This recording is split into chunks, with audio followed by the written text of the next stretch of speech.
할렐루야. 주님의 은혜가 오늘도 여러분 삶 가운데 가득하시기를 주의 이름으로 축원을 드립니다. 자, 사순절 귀한 절기를 보내고 있습니다. 사순절 기간 동안에 말씀 묵상과 복음서 묵상을 통해서 우리 모두가 다 더 깊은 하나님의 은혜, 우리 구주 예수 그리스도를 다 알아가고 또 말씀으로 더 가까워지는 그런 기간이 되기를 소망하면서 새벽 시간에는 마가복음, 또 여러분에게 나눠드린 통독표의 복음서 통독 일정을 따라서 순서대로 마태복음서부터 읽어나가면서 묵상을 하고 있습니다. 한날 한날이 주의 부활과 그 은혜를 준비하고 또 기대하는 소망의 날들이 되기를 바랍니다. 오늘 마가복음 4장 10절부터 34절까지는 34절까지 해서 정리가 되어야 전체적으로 정리가 되는, 우리는 이 말씀을 분명히 다른 복음서에서도 함께 나누면서 살펴봤습니다. 이 네 가지 땅에 떨어진 씨 비유는 마태복음과 누가복음에도 이미 나와 있는 그런 본문입니다. 그런데 마치 구조를 보면 어떤 구조냐 하면, 주님과 제자들이, 주님이 제자들에게 하시고 싶은 말씀이 하나가 있는데 그거를 이제 비유로 들어서 그 말씀 안에다가 담아 놓았습니다. 그래서 담아 놓은 비유는 나름대로 의미가 있고요.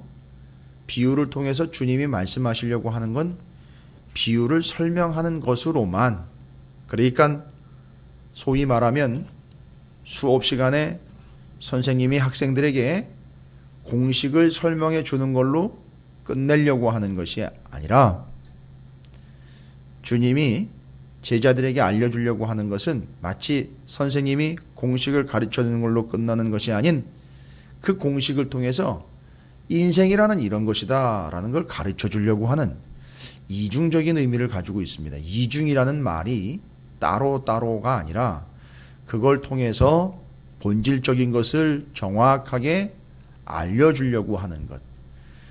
그게 무슨 상관이 있습니까? 수학 공식이나 다른 공식들을 이해하는 것이 인생과 무슨 상관이 있습니까? 선생님의 의도는 그거죠. 수학 공식을 풀어내는 걸 통해서 여러분이 다음에 사회생활을 하게 되면 인생에 있어서 이런저런 일들을 겪게 됩니다. 그럴 때에 여러분의 인생이 수학 공식처럼은 아니지만 인생이란 이런 것이구나 라는 걸 알게 될 겁니다 라고. 어울리지 않는 것 같죠? 마치 수학 시간에 인생을 이야기하는 것이, 수학 공식이나 잘 풀고 문제나 잘 풀면 되는 거지, 그게 아니고요. 그런 선생님의 의도를 아는 이들이 나중에 장성해서 그때 수학 선생님이 그 공식을 이야기를 하면서 수학의 공식이 인생이 아닌 그 하나하나를 알아가는 것이 인생이구나 라는 걸 깨닫게 되는 것처럼, 오늘 주님의 비유는요, 비유 자체에 매여 있지를 않습니다. 오늘 주님이 이야기하시려고 하는 것은 뭐냐 하면, 우리가 마가복음 4장 10절부터 34절까지를 한 텀으로 해서 싹 정리를 해야 된다는 이유가 뭐냐 하면, 예수님이 비유를 설명해 주는 걸로 끝나는 게 아닙니다. 이 비유는 지금 그 안에 들어가 있습니다. 무슨 상황이죠? 제자들에게, 또 12제자와 그 주변에 같이 있었던 사람들에게 예수님은 그 비유를 설명을 해주고 계십니다. 설명을 할 때에 목적이 뭐냐 하면, 예수님은 비밀을 알려주려고 하는 게 목적입니다. 그런데 이 비밀을 알려주려고 하는 게 비유를 알려주려고 하는 게 아니라, 비유를 해석을 하면서, 잘 들어보십시오, 네 가지 땅에 떨어진 씨 비유를 설명을 해주면서, 근데 설명해주는 사람들이 다가 아니에요. 오늘 보시면 아시겠지만 4장 10절에 12제자와 더불어 몇몇 사람들이 찾아왔습니다. 그러면 여러분이 이 비유가 잘 알려지기를 원한다면 많은 사람들을 다 모아놓고 이 비유를 설명을 해야 되잖아요. 네 종류의 사람이 있지 않습니까? 라고 하면서. 근데 이 비유를 누구에게 설명을 하느냐 하면 함께한 몇몇 사람들과 12제자들에게 설명을 해주고 있습니다. 비유를요? 그러면 이건 비유 자체를 설명하기 위한 개념이라기보다는 10절부터 34절까지를 충분히 좀 읽어보시면 이건 목적한 바가 뭐냐 하면 그 뒤에 12절을 보시면 이렇게 나와 있죠. 이는 그들로는 보기는 보아도 알지 못하며 듣기는 들어도 깨닫지 못하게 하여 돌이켜 죄사함을 얻지 못하게 하려 함이라 하시고, 잠깐 이해가 안 되는 말이 여기 기록이 되어 있는 것 같은데 이건 이사야서 6장 9절 10절의 말씀을 인용을 한 구절입니다. 이사야서에 보면 그들로는 보기는 보아도 알지 못하며 라고 나와 있는 이게 뭐 그들이 누구냐 하면은요, 그들은 일반적인 사람을 얘기하는 게 아닙니다. 그들은 하나님과 예수 그리스도를 반대하는 자들입니다.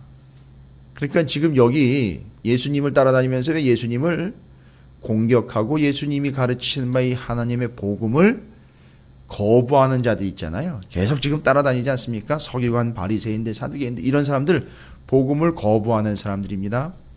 그 사람들은 아예 아시잖아요. 복음을 받아들이기 위해서 주님께 와가지고 질문을 했다거나 복음을 그걸 스스로 받아들여서 자기들 생명으로 얻기 위해서 와가지고 물어보는 게 아니라 예수님을 넘어뜨리려고 사악한 의도와 본식 그런 본 마음이 아닌 다른 의도를 가지고 주님을 공격해왔던 그들 얘기하는 겁니다. 그 사람들은 아예 받아들일 마음이 없다는 겁니다. 그러면 이건 의지적인 이야기로 갈 것이 아니라 잘 보십시오. 의지적으로 자기가 받아들인다고 다 아는 게 아니거든요. 그건 알려주셔야지 알 수 있는 겁니다. 그러니까 그런 자들에게는 이게 알려지지 않는다는 거예요. 그러니까 한마디로 말하면 그 사람들은 알지도 못하게 될 거다는 얘기예요. 그리고 결국 그들은 구원을 얻지 못하게 될 거라는 걸 이야기해서 이런 표현을 써놓은 겁니다. 예수님이 아니 천하보다 한 영혼을 귀하게 여겨서 한 영혼이라도 더 구원시켜야 되는데 맞는 얘기입니다. 그 얘기는 맞는데 12절에 기록된 그 근거는 여기 제자들과 함께 그 비유를 설명해 달라고 쫓아온 이 사람들과는 달리 그들 바로 주님을 반대하여 그 비밀을 간직하려고 하지 않는 자들에 대한 얘기입니다. 여러분 이거 누구 얘기로 이해가 되냐면 가룟 유다요. 결국 주님을 따라다니다가 사도행전에 보면 뭐라고 나와 있느냐 하면은요. 사도행전 2장인가요? 예. 마띠아를 다시 뽑아서 12 충원하려고 11가 됐으니까요. 그때 사도들이 판결문을 내립니다. 뭐라고 판결문을 내리냐면 가룟 유다에 대해서 제곳으로 갔다라고 표현을 해요. 제곳으로 갔다. 제곳이 도대체 어디입니까? 그건 완전히 단호하게 문장이 그냥 끝나버립니다. 제곳을 아예 가버렸다라고 그래요. 아주 확정 판결이 그건 법적인 용어입니다. 거기서 사용된 용어는. 판결돼서 그 유다는 자기가 원래 있던 곳으로 가버렸다는 거죠. 원래 가야 될 곳으로 갔다는 거죠. 그건 판결문입니다. 예, 판결문은요. 감옥 아니면 해방이잖아요. 근데 가룟 유다는 제 곳이 어디입니까? 원래 자기가 있었던 곳, 있어야 할 곳, 지옥으로 가버렸다는 거예요. 뭐예요? 지옥의 말뚝에 자기가 묶여져 있어서 예수에게로 나와 그걸 끊어내고 주님께 왔으면 되는데 이 묶여져 있는 지옥의 끈이 풀리지 않아가지고 결국은 자기가 있어야 될 그곳으로 다시 돌아가 버린 거예요. 그러니까 이 가룟 유다는 마치 죽기로 작정하여 예수께 덤빈 것처럼 그런 형상으로 자기가 가야 될 곳으로 원래 있었던 곳으로 왔던 곳으로 가버렸다는 얘기입니다. 여기 그들이라는 이야기가 바로 그런 이야기를 내포하고 있습니다. 예수님을 받아들여 구원을 얻으려고 하는 것이 아니라 원래 자기들은 예수를 넘어뜨리려고 하고 하나님의 나라와 뜻에 대한 관심이 있는 것이 아니라 자기들의 의에 관심이 있었고 이 땅에서 자기들이 어떻게 비춰주는 거에다 맨 이런 거에만 관심이 있었기 때문에 이들이 가야 될 것, 그들 자체는 아예 예수님이 이런 비유를 들어도 이렇게 가르쳐 줘도 뭐 하려고요? 알지도 않을 뿐만 아니라 알려고 하지도 않을 뿐만 아니라 알지도 못하게 된다라는 걸 이야기하는 겁니다. 그러니까 지금 우리가 본문으로 삼고 있는 마가복음 4장 10절부터 34절까지는 네 가지 땅에 뿌려진 씨에 대한 비유를 해석해내는 게 관건이 아니라 이제 뒤로 쭉 정리가 됩니다. 비유를 아는 자들, 비유를 알지 못하는 자들로 나눠지게 돼요. 비유 자체를 설명하는 게 아니라 어떤 비유든지 예수님이 말씀하셨을 때 그걸 알고 깨닫고 돌이키는 자들의 한 부류와 그걸 알지도 못하고 깨닫지도 못하고 돌이키지도 않는 자들의 한 부류로 나눠지게 된다는 겁니다. 그래서 지금 몇몇 예수님의 12제자와 몇몇만 와서 예수님에게 이 비유를 물어보고 예수님은 그들에게만 비유를 설명하여 알려주십니다. 그럼 이 사람들은 그걸 알게 된 사람들이죠. 나머지는요, 알지 못하는 자들이 되어버린다는 거죠. 이런 식이 되는 거죠. 그래서 쭉 뒤로 가보시면 하나님의 나라는 이러면서 이제 설명이 돼요. 그러니까 지금 네 가지 땅에 뿌려진 씨의 비유를 해석해내는 걸로 종점을 삼는 게 아니라 이런 식으로 어떤 하나님의 나라의 비유와 비밀들이 일러질 때 그걸 알게 되는 사람과 여전히 알지 못하게 되는 자들이 생길 거라는 거죠. 그게 두 개의 차이가 결국 뭘 만들어내느냐면 운명의 차이를 만들어낸다는 겁니다. 제가 결론적으로 이제 성경의 말씀들을 연결을 하고 정리를 하겠지만, 자, 그러면 여러분 보시면 아시겠지만요, 오늘 본문이 10절부터 쭉 이해가 되면서 정리가 되면서 주로 등장하는 단어가 여러분이 발견하실 거예요. 12절에 알지 못하며 13절에요. 알지 못할진데 어떻게 비유를 알겠느냐. 계속 이게 아느냐 모르느냐의 이야기로 이제 나갑니다. 아느냐 모르느냐의 비유예요. 네 가지 땅에 뿌려진 씨의 비유는 이미 알려주셨습니다. 그건 알려고 하는 자들에게 알려주신 거예요. 그러니까 그건 너희들은 알고 있는 자들이라는 얘기죠. 그러나 이걸 모르는 자들이 있다는 얘기죠. 그러면서 계속해서 뒤로 넘어가며 등불 비유, 자라나는 씨 비유, 겨자씨 비유로 이어집니다. 그러면은요, 천국에 대한 이야기들이 이야기되면서 21절부터 25절 결국은 다 드러나는 것 될 텐데, 드러나서 알게 되는 게 될 텐데, 이게 그 얘기입니다. 무릇 있는 자들이라고 이야기, 그렇죠. 그 비밀을 알고 있는 자들, 비밀을 가지고 있는 자들, 그 천국의 비밀이 있는 자들을 간직하는 자들은 더 알게 될 것이고 받게 될 것이고, 없는 자들은요, 그 비밀이 자신에게 없는 것처럼 알려고 하지 않는 자들에게는 이라는 얘기입니다. 그 있는 것마저도 빼앗기게 될 것이다 라는 걸 이야기하는 겁니다. 더 좀 쉽게 이해하시기 위해서는 26절부터 29절까지 천국 곧 하나님 나라는 이라고 얘기하죠. 그 비밀을 아는 자들이 어떤 거죠? 마치 싹이 나서 자라나는 것처럼 성숙하게 되는 거, 그리고 결실 맺게 되는 거죠. 26절에 하나님 나라는 천국이 사람이 땅에 씨를 뿌리는 것과 같다라는 걸 아는 자가 바로 천국에 속한 자다라는 거예요.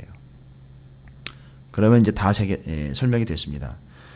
그 네 가지 땅에 뿌려진 씨 비유를 아는 사람과 모르는 사람, 그 다음에요, 등불을 등경 위에 놓아서 하나님의 비밀이 천국은 사람이 땅에 씨를 뿌리는 것 같다라는 걸 아는 사람과 모르는 사람이요.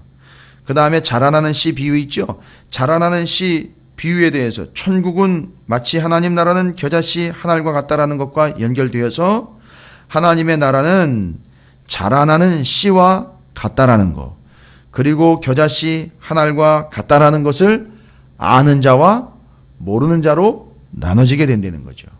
그리고 비유를 가르치는 것에 대해서 주님이 33절부터 34절까지 얘기를 합니다. 예수께서 이러한 많은 비유로 그들이 알아들을 수 있는 대로 말씀을 가르치셨어요. 알아들으라고요. 비유가 어떤 비유야? 라고 비유의 종류를 나눈다거나 비유에 나와 있는 단어 연구가 들어가는 게 아니라 그 비유를 알아듣는 사람과 알지 못하는 사람으로 나눠지게 됩니다. 그러니까 네 가지 땅에 뿌려진 씨 비유는 여러 비유 중에 하나인 거예요. 그러니까 그거 하나만 집중하시면 안 됩니다. 물론 그거 하나가 가지고 있는 의미도 있지만 그래서 그걸 설명했어요. 여기 떨어졌다는 건 이런 사람, 이것 떨어졌다는 건 이런 사람을 이야기하는 거다. 그걸로 끝나면 안 된다는 거죠. 그것 말고도 주님이 많은 비유들을 가르쳤다는 거예요. 여러분이 많은 성경을 공부하는 것처럼 많은 말씀들을 배우는 것처럼 배우는 걸로 끝이 아니라는 거예요. 중요한 거는 그걸 알아먹어야 된다는 거죠. 알아야 된다는 거예요. 근데 교회 안에도 아는 사람과 모르는 사람이 있다는 거죠. 아니 지금까지 모르고 와도 별일 없었는데요. 예, 그게 이미 없는 자들은 마치 그나마 조금 있는 것까지도 다 빼앗겨 버린다는 얘기인 거예요. 그래서 계속해서 지금 뭔가를 알아가야 된다라는 의무감이 아니라 주님이 알려주고 계세요. 계속 알려주고 있습니다. 그러면 그걸 알려주셨으니까 알아가는 사람이 있는 반면에 아무리 알려줘도 알지 못하는 채로 여기 본문에 나와 있는 것은 보아도 알지도 못하고 들어도 깨닫지도 못하고 그리고는 심지어 돌이키지도 않는 자들, 사두개인, 바리새인, 서기관 같은 사람들은 아예 그걸 알려고도 하지도 않고 알지도 못할 뿐만 아니라 돌이키지도 않는 자들. 그건 이미 지옥 말뚝에 자신들이 묶여져 있는 것처럼 그냥 자기 길로 결국 가버리게 될 그런 자들과 같은 운명. 너희들은 그런 운명이 아니라는 거죠. 그리고 마치 주님이 따로 불러가지고 설명을 해주는 것처럼 33절에 알아들을 수 있는 대로 말씀을 가르치셨어요. 이건 지금 많은 무리들을 모아놓고 가르쳐 주신 게 아니에요. 몇몇 지금 왔을 때 그들에게 가르쳐 준 겁니다. 이런 식일 거라는 거예요. 주님이 누구만 편애해서 가르쳐 준 게 아니라 알려고 온 사람들에게 가르쳐 주신 거예요. 그 사람들이 이제 알아낸 거예요.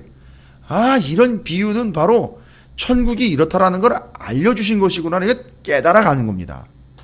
34절에 비유가 아니면 말씀을 하지 아니하시고 다만 혼자 계실 때에 그 제자들에게 모든 것을 해석하시니라. 이거예요. 유독 혼자 계실 때에 제자들과 12제자와 준비된 제자들이 왔을 때 그들에게만 유독 가르쳐 주시는 모양새로 지금 비춰주고 있어요. 왜일까요? 그렇게 알아내는 사람들이 있는 반면 따라다니긴 따라다녀도 여전히 모르는 채로 따라다니는 사람들도 있다는 겁니다. 이건 지금 구분하는 겁니다. 그러면 본문은 다 끝난 거예요. 4가지 땅에 떨어진 씨의 비유들, 등불 위에 등경 비유, 자라나는 씨의 비유, 겨자씨의 비유. 비유로 이야기하신 것을 아는 사람과 모르는 사람이 생기게 된다. 비유를 해석해 주시는 그 경우들을 가지고 이건 뭔 비유인가를 집중하는 게 아니라 두 부류로 나누게 된다는 거죠. 아는 사람과 알지 못하는 사람으로 드러난다. 비유에 대해서요. 그래서 비유로 가르친 이유를 이야기합니다.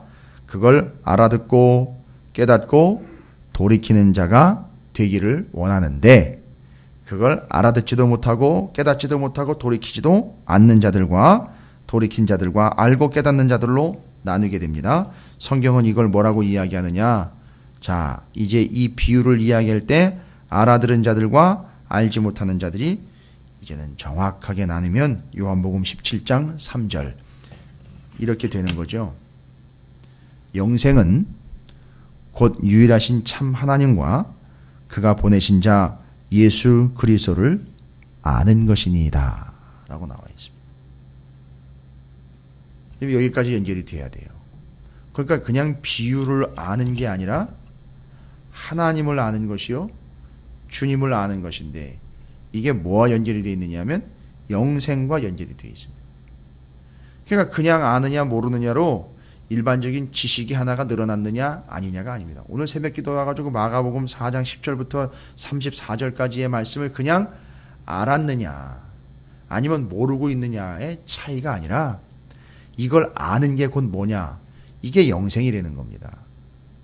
그래서 그 비유를 길가에 떨어졌다라는 건 누구를 이야기하는 거냐 단편적인 지식으로 끝나는 게 아닌 어떤 비유들을 통해서 말씀을 하셔도 이 사람은 알아듣는 사람이 된다는 거예요. 이제는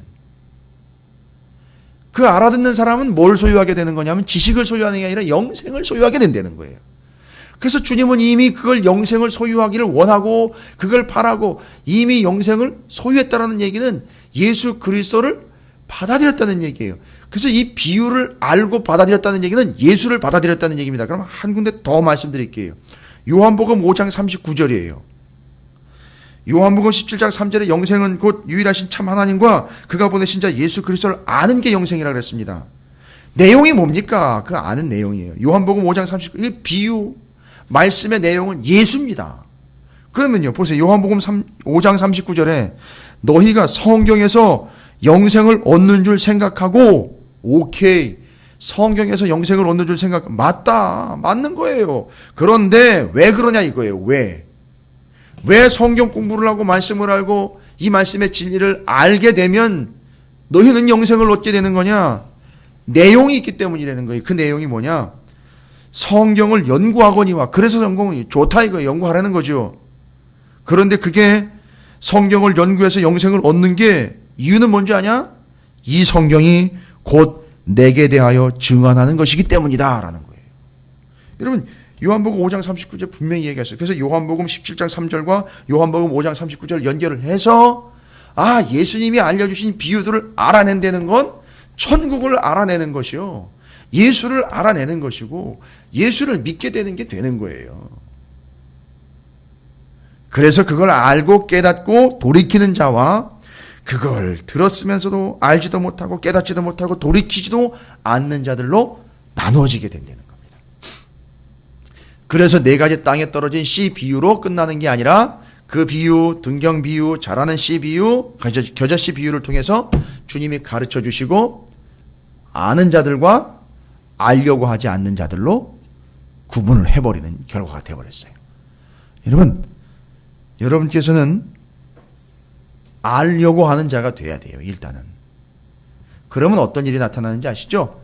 제자들이 찾아와가지고 뭐라 그랬죠? 알려주세요라고 부탁을 했어요. 주님께. 그랬더니만 따로 혼자 기도하실 때 찾아온 자들에게 설명을 해주셨어요. 그리고 외인들이라고 불려지고 아예 마음도 없는 이들 있죠? 저들이라고 일컬어지고 있는 반대자들에게는 아예 알려주시질 않으려고 작정하신 것 같은데, 여러분 생각해 보세요. 주님이 아예 알려주시지 않으려고 작정한 겁니까? 반대잖아요. 그들이 알려고 하지 않은 것처럼 작정한 것처럼 보여요. 그러니까 둘로 탁 나눠져 버리는 겁니다. 근데 쫓아와가지고 물어보는 자들한테는 주님이요, 그런 것도 몰라, 내가 몇 번이나 얘기했는데 그딴 것도 모르고 도대체 머리가 있는 거야 없는 거야? 우리가 자주 쓰는 그런 말 안 하셨어요. 주님은 오면 일러주셨어요. 알려주셨다고요. 그래서 그들은 그걸 알아내게 된 거예요. 그러나 알려고 하지 않는 자들에게는 알려주실 수가 없잖아요. 알려줘도요, 안 들어요. 돌이키지 않습니다. 깨닫지를 못해요. 이렇게 나뉘게 되는 겁니다. 그래서 주님이 그 제자들에게 모든 것을 해석하시더라. 알려고 하는 자가 돼야 됩니다. 일단은. 여러분, 알려고 하면은요, 알려주십니다. 아는 것이 영생이에요. 왜요? 지식이 아니라 그 안에는 성경은 곧 주님에 대하여 증거하고 있기 때문에 그걸 알아내는 건 곧 예수를 아는 것이기 때문에 영생을 얻게 된다는 겁니다. 여러분이 사순절 기간 동안 그래서 복음서를 통해서 그 성경이 예수 그리스도에 대해서 알려주고 있으니 그 말씀, 그 진리를 알려고 하시고 알아내고 알려주시는 바를 경험하게 되시기를 주님의 이름으로 축원을 드립니다. 그래서 영생을 여러분들이 성경을 통해서 경험하시고 누리게 되시기를 다시 한번 주님의 이름으로 축원을 드립니다.